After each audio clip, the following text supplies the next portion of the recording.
Sis, some of the pain, the frustration, the heartache that you're experiencing in your relationship could be an invitation to heal. I pray that this helps some sisters that are on their healing journey. So I want to talk about just how the Father, the Holy Spirit, has been gently allowing me to heal from certain things that, I didn't even really know that I needed to heal from. So I've talked about my relationship with my husband. It was an 18-year relationship, but for 5 of those years, towards the end, we were separated. And during that time, I got to do like a lot of healing.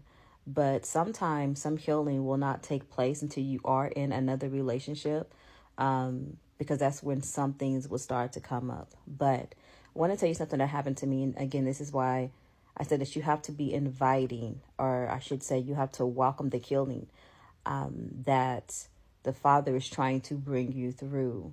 And this is going to be very intentional, and you're going to have to be very self-aware. You're going to have to pay attention to what you're thinking, how you're feeling, because that is key. That is how you're going to expose the enemy. But so I'm dating this guy for a while, and something happens to where I had a conversation with my ex-husband, and it annoyed my whole day. And I was on my computer working, and for some reason I called my boyfriend. And now we have this joke that whenever I call him, he never answers. He will call me immediately after I call him, but he never answers. Now, this was not I wasn't suspicious or anything like that. It's just kind of how it just always played out. And he would try his best to ensure that he answered, because I always hey, you never answer the phone when I call you. What if there's an emergency or something? But anyway, so I call him, and of course he doesn't answer. So when he doesn't answer, I go back to working on my computer, and then I notice my chest starts to hurt. There's a lot of tension in my chest. And as I'm trying to type on my computer, I started breathing it's uncomfortable. But then I keep typing. And then I heard the Holy Spirit say, stop. What are you feeling? And I was chest, and it was a why. Why is your chest, doing that? And I'm I don't know why it's doing it. And it's okay, well, what were you doing before the tension or the pain happened? I was typing on my computer, and I'm just going through my soul. I already know what it is, right? But my flesh, it's trying to catch up. So I'm no, I was just over here typing on the computer, and then I called him and he didn't answer. And then I hung up, and my chest started to hurt. And then it was so what is that? What are you feeling right now? And then as I sat with it, it was abandoned. I felt abandoned. And then it was okay, well, what's the truth? And it was okay, the truth is that I'm not abandoned. God would never abandon me. I wouldn't abandon myself, and he's not abandoning me. And then as I'm having this conversation of just speaking the truth, acknowledging what's there, he calls back. Again, he usually calls back immediately. So he calls back, and I'm talking to him about, whatever we're talking about. Get off the phone, and my chest is not hurting anymore, right? So I paid attention to that. Oh, shoot, there was some abandonment stuff there. But when I got off the phone with him, I sat with that. Of course, it's not him that put this in me, right? This is stuff from, childhood, just thinking about, wait, why do I feel abandoned?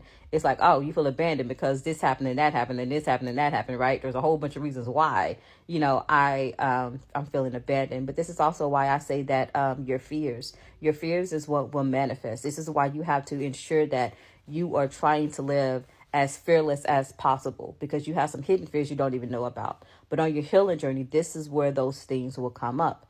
As a child, something could have happened to where I felt abandoned, and I never want to feel like that again. So I kept holding that in me, and it started to just manifest because it's a fear, right? I'm giving the enemy legal grounds over that area of over my life. So okay, I'm hit with a feeling. I realize it's abandonment. I start to speak against it, right? I'm rebuking it.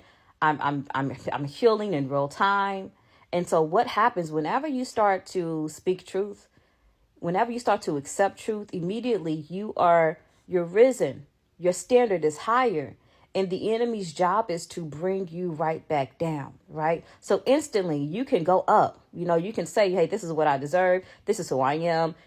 This is how I'm going to carry myself. And you can instantly be brought up. But the enemy, your old habits, however you want to label it, its goal is to bring you right back down to where you always been.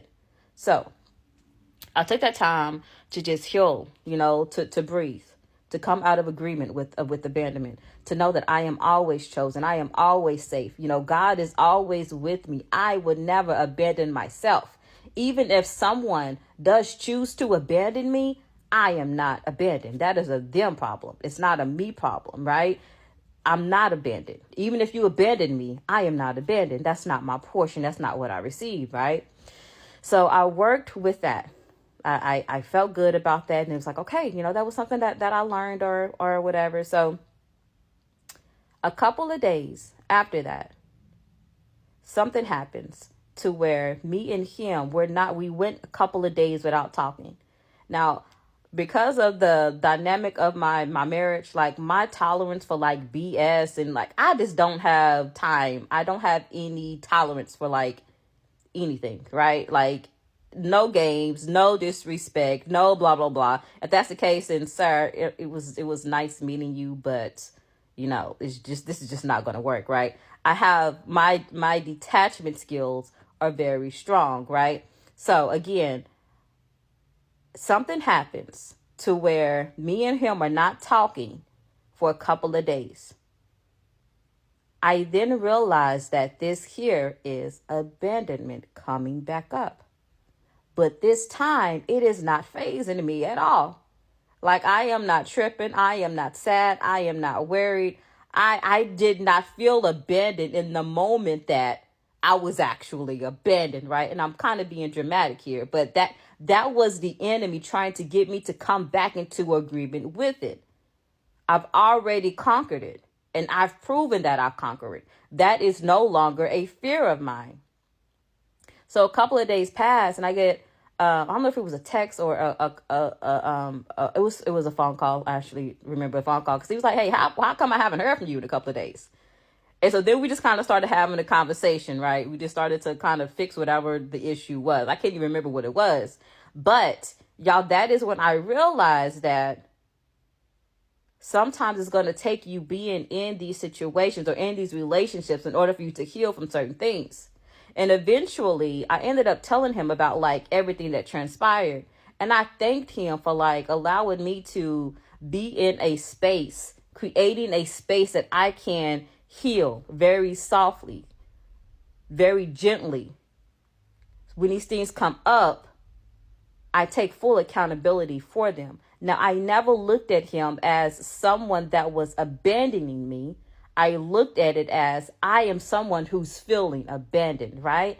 I never put that on him because I know it's not a him thing. It's something that was installed in me from childhood and something that stayed with me just as I grew up and went through relationships. So know that a lot of the things that you all are experiencing in your relationships, and I say this because on one of my posts, y'all, hundreds, and I kind of want to say thousands of comments are saying like, y'all are referring to y'all's relationships where it's like, okay, we're going to try again, right? And I want to encourage you, let the relationship expose the enemy, expose the fear, expose the trauma, and then like allow God or the Holy Spirit to highlight this stuff in a very soft way to where you can then get freedom from it. Okay, if you have any questions, put them in the comment section. You all stay encouraged, and I will talk to you all in the next one.